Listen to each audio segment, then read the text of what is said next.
우리 먼저 갈라디아서 5장 22절, 23절 주제 구절이죠. 우리 다 같이 한번 읽겠습니다. 시작. 오직 성령의 열매는 사랑과 희락과 화평과 오래 참음과 자비와 양선과 충성과 온유와 절제니 이 같은 것을 금지할 법이 없느니라. 아멘.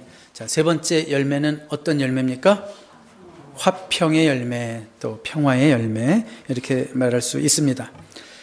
지금은 천국에 계신데 우리 빌리 그레함 목사님이 언젠가 이렇게 TV를 보고 있는데 그 뉴스입니다.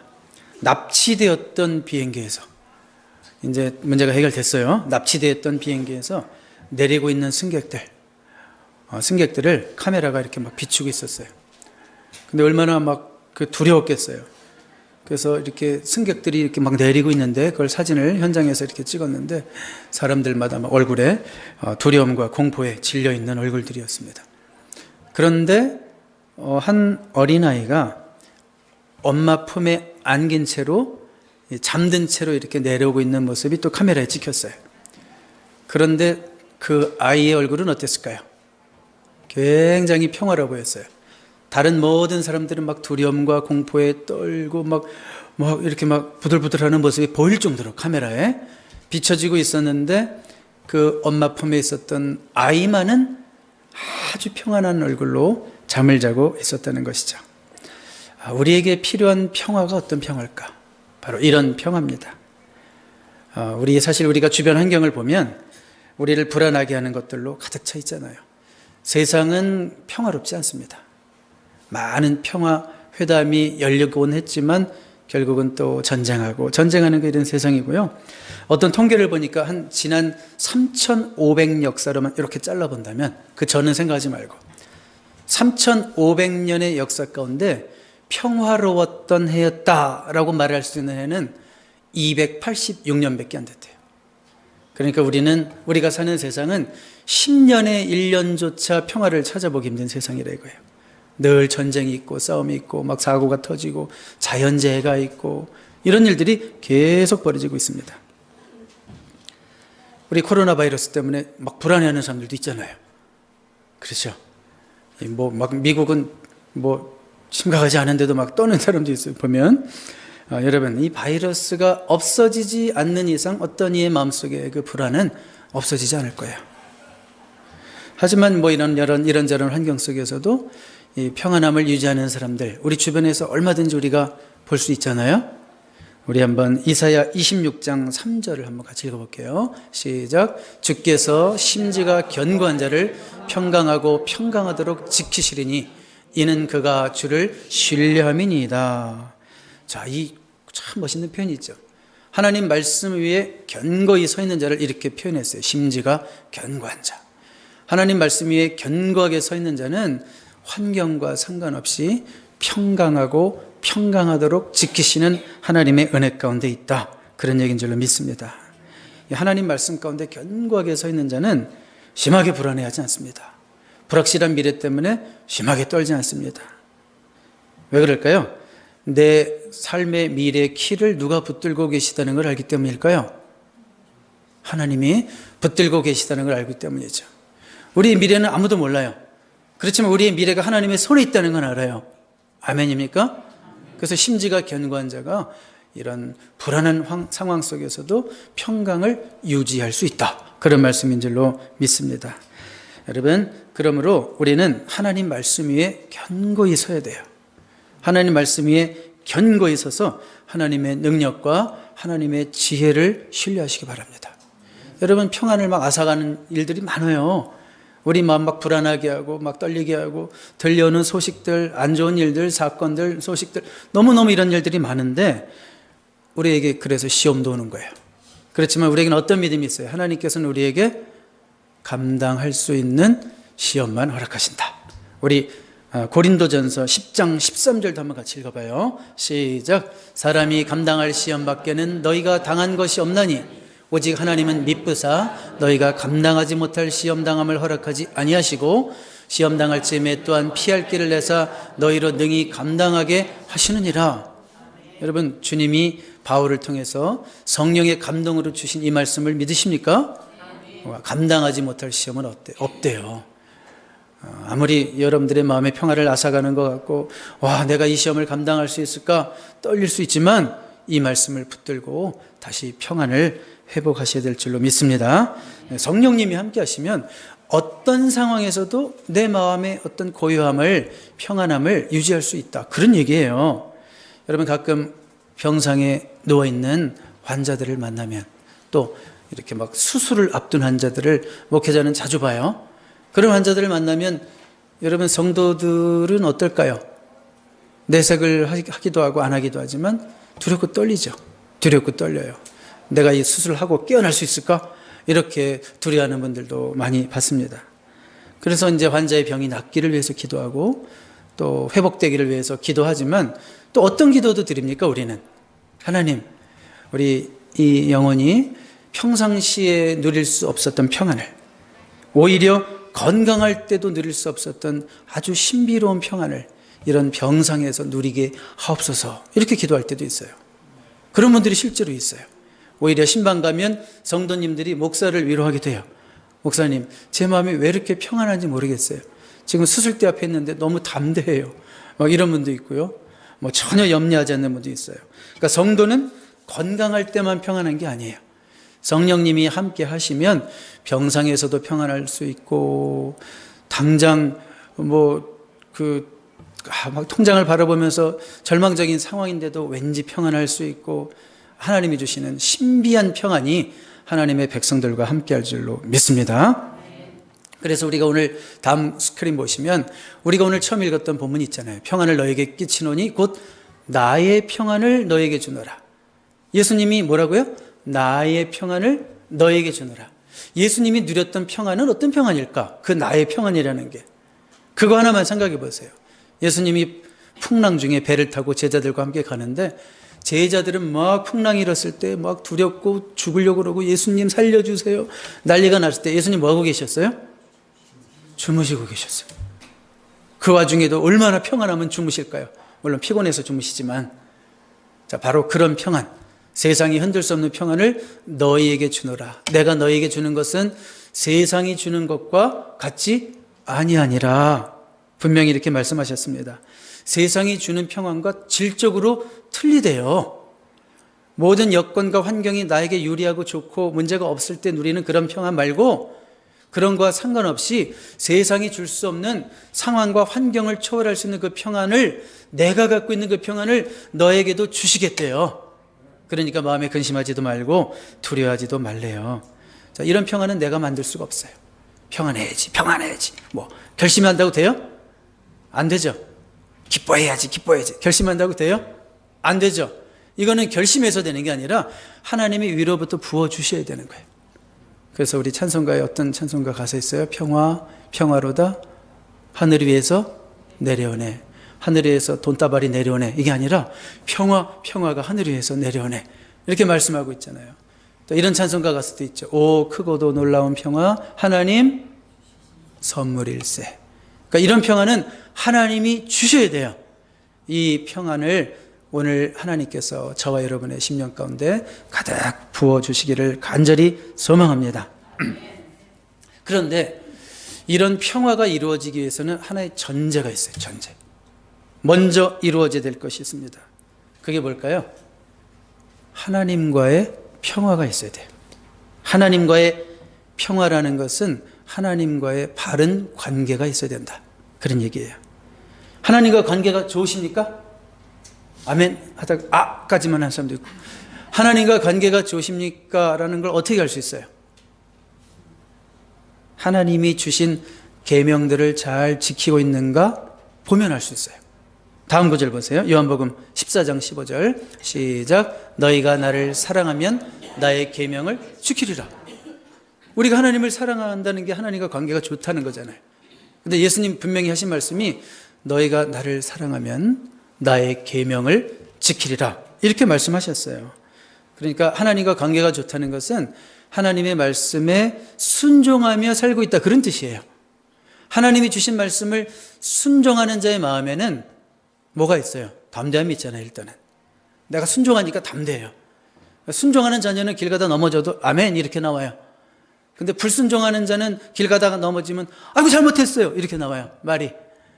그러니까 순종하며 사는 자에게는 항상 담대함이 있고 평안이 있는 거죠. 그런데 불순종하면서 사는 자에게는 불안이 따라다녀요. 죄 짓고 사는 자들은 뭐 무슨 일만 생기면 자기 죄 드러날까 봐 막 덜덜 떨잖아요. 하나님과 관계가 안 좋으면 평안을 상실하고, 하나님과의 관계가 좋으면 평안을 유지한다. 그러니까 가장 우리에게 우선적으로 있어야 되는 기본적인 평안은 하나님과의 평화, peace with God이죠. 여러분 성경 읽기를 요즘 열심히 하시는 분들도 계실 줄 알아요. 창세기, 출애굽기, 레위기, 민수기, 신명기가 끝났어요. 모세오경이라고 그래요. 하나님께서 모세를 통해서 쓰게 하셨으니까 모세오경인데, 제가 모세오경 5권을 다 읽고 나서 딱 제 마음에 한 단어가 남았어요. 그 말씀 앞에 제가 상당히 부끄러운데 어떤 단어가 남았을까요? 모세오경을 다 읽고 나서 딱 한 단어가 남았어요.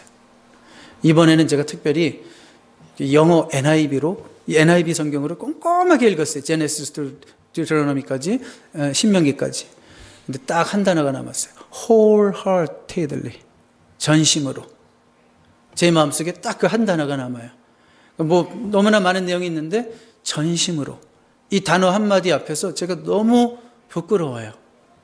하나님 앞에 전심으로 행하지 못하고 전심으로 살지 못했던 그런 모습을 보면서 하나님과 나 사이의 관계를 점검하게 되더라고요. 아, 하나님과 나 사이의 관계가 잘못됐구나. 그럼 뭐예요? 평안 대신 불안이죠. 그러니까 하나님을 전심으로 따르지 못한 것이 나에게는 분명히 죄로 깨달아져요. 뭐 하나님을 한 번도 부인했던 적은 없었지만, 하나님을 따라간다고 흉내는 늘 내면서 살아왔지만, 이 순간 내가 지난 2개월 동안 하나님 앞에 전심으로 행하지 못하고 하나님과 바알 사이에서 양다리 걸치고 왔다 갔다 하는 나의 마음의 동기는 없었는가? 뭐 행동으로 죄를 짓지는 않았겠지만 내 마음의 동기는 늘 하나님과 세상을 동시에 바라보는 내 모습이 아니었는가? 이런 생각을 했습니다. 그래서 저는 회개하게 됩니다. 여러분, 회개는 첫 번째로는요, 회개라는 것은, 근데 회개를 왜 해야 돼요? 회개를 통해서 우리가 마음의 평화를 다시 얻어야 된다, 그 얘기거든요. 근데 회개의 첫 단계는 이 죄를 정직하게 인정하는 거예요. 하나님, 내가 주님 앞에 죄인으로 드러났습니다. 내가 이런 죄를 졌습니다. 제 기준으로는 제가 주님을 전심으로 따르지 못하고 이렇게 살았습니다.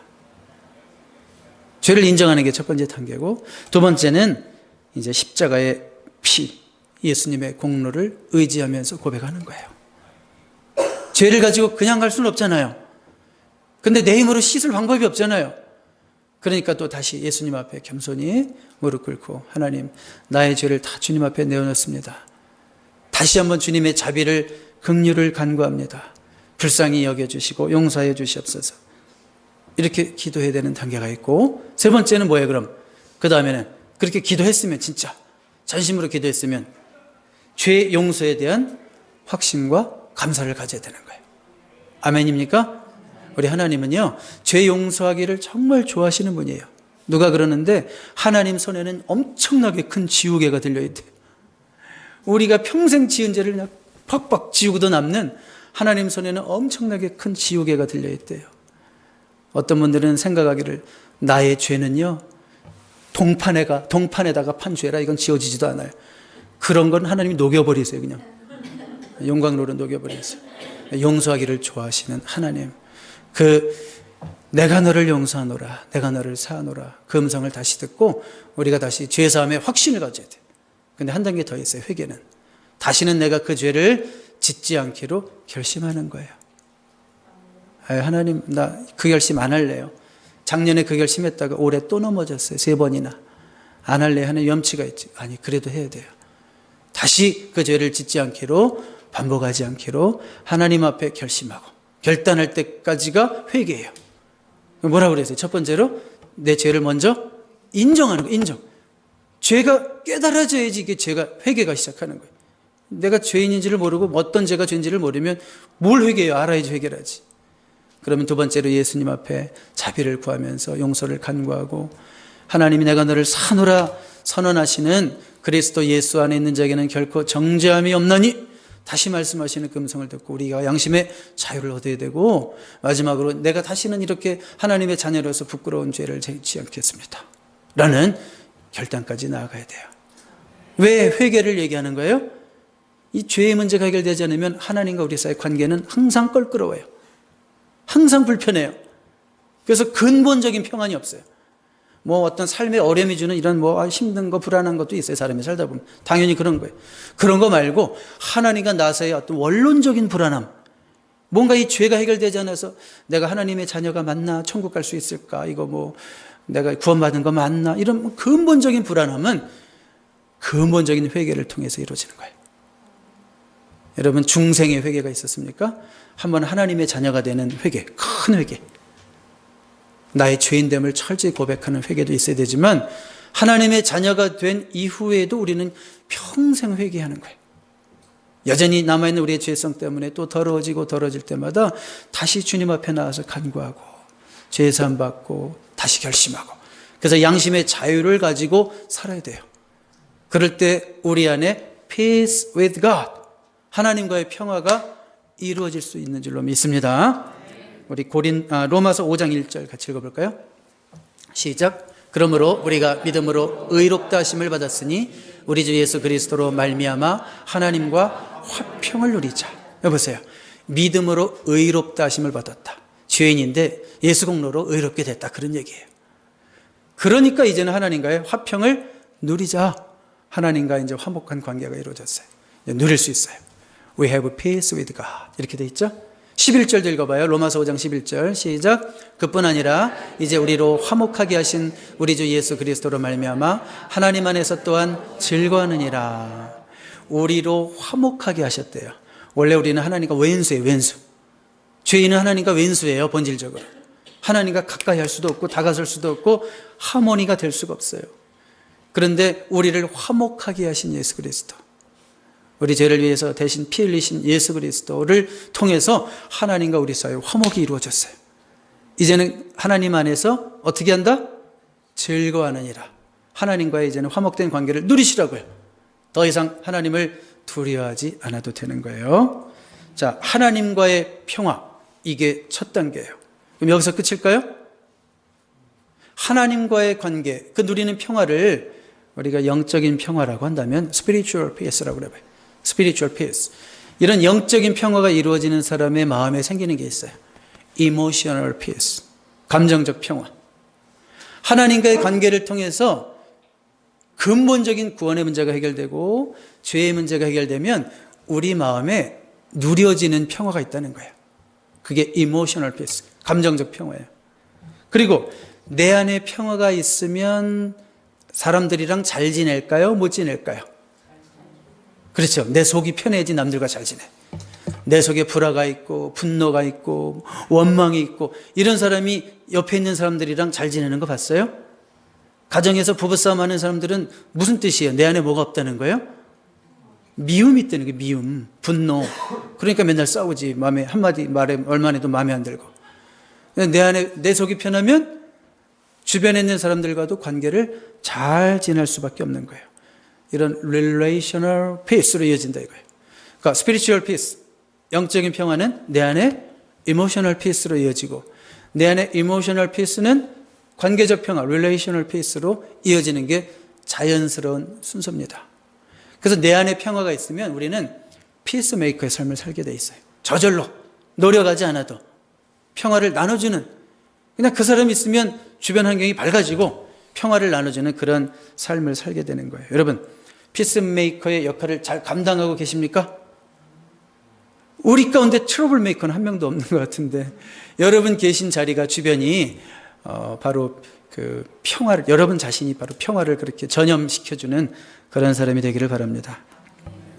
그런데요, 평화를 나누어 준다는 것이 단지 주변에 있는 사람들이랑 잘 지내고 관계가 좋게 지내고 이런 차원일까요? 사실은 평화의 복음을 전하는 자가 진짜 평화를 나눠주는 삶이에요. 예수님만이 절대 평안을 줄 수 있다는 걸 믿으십니까? 우리 아까 봤잖아요. 내가 주는 평안은, 내가 가지고 있는 평안은 세상이 주는 것과 같지 않다 그랬잖아요. 그 예수님이 주는 절대 평안을 아는 사람이라면 이제는 그 절대 평안을 다른 사람에게도 나눠줘야죠. 그게 뭐예요? 복음 전하는 거예요. 내가 믿는 예수님 전하는 거예요. 내 마음에 세상이 알 수 없는 그 평화를 주신 그 예수님을 전할 때 우리가 진짜 피스메이커가 되는 거예요. 평화를 나누어주는 사람이 되는 거예요. 여러분, 그 비밀을 혼자만 가지고 있지 말고, 내가 예수님 믿으니까 이렇게 좋아요. 내가 40년 살 동안 이거 한 번도 몰랐는데 예수 믿고 나니까 너무 좋아요. 40살 있어요 여기? 있네 저기. 너무 좋아요. 이것을 나 혼자만 가지고 있는 것이 아니라 이제는 그 평화를 나누어 줄 수 있는 피스메이커의 삶을 사시기를 주님의 이름으로 축복합니다. 자, 이제 말씀의 결론을 내리겠는데, 이 코로나19로 인해서 사실 민심이 많이 불안해진 건 사실이에요. 외출을 자제하고 여러 가지 조심해야 되는 거 물론 있습니다. 자, 그런데 여러분 꼭 기억해야 할 거 한 가지 말씀드릴게요. 꼭 기억해야 될 거. 이 세상에 하나님 허락 없이 일어나는 일은 없습니다. 이 세상에 하나님의 허락 없이 일어나는 일은 없어요. 이런 전염병을 막아주시지 않는 이유도 있다 이거예요.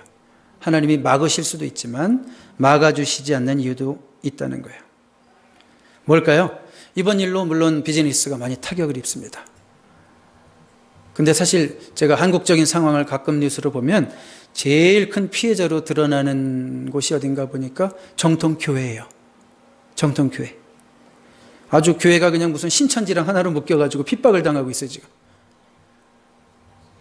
제가 원래 교회에서는 절대 정치 얘기 안 하지만 이건 정치 얘기를 떠나서 교회가 핍박받고 있는 상황이라는 걸 말씀드리고 싶어요. 정치가들이 꼭 세상 말로 교회를 호구로 알죠? 말을 잘 들으니까. 어떤 뭐 업소나 업체에는 한마디도 못 하잖아요. 그리고 자기들은 매일 모여요. 확산된다고 하면서. 근데 교회는 못 모이게 하잖아요. 교회가 말을 잘 들으니까 교회가 호구인가 봐요. 자, 여러분.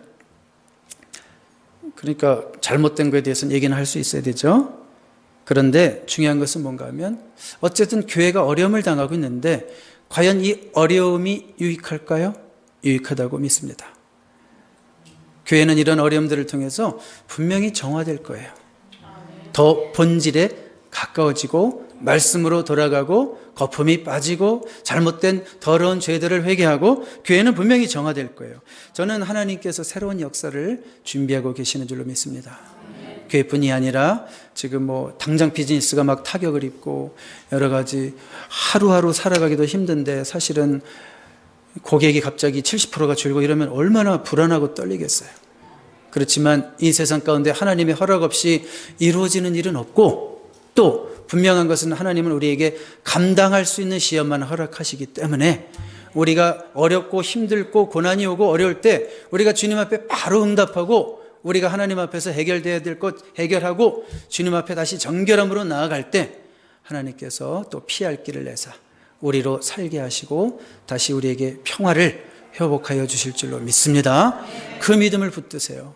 상황을 바라보면 절망이고 환경을 바라보면 두려움이지만 하나님을 바라볼 때 다시 하나님, 나의 선을 위해서 지금도 일하고 계시는 하나님, 역사하시는 하나님을 바라볼 때 우리는 다시 소망을 갖고 기쁨을 유지하고 평화를 유지하게 될 줄로 믿습니다. 기도하겠습니다.